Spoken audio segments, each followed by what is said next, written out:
ve ben nefer. Yandın öyle ama dayan gönlüm etme pes. Sözlerin yetmiyor ki dinlesin. Sessiz ol, sevdiğini bilmesin. Yanan ateşi söndürmeden gel, gözlerimde küçülmeden.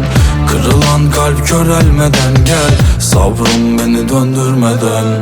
Yanan ateşi söndürmeden gel, gözlerimde küçülmeden. Kırılan kalp körelmeden gel, sabrım beni döndürmeden.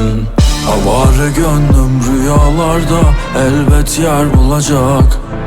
Geceler bizim olacak, kadehler küllerle dost olacak. Çık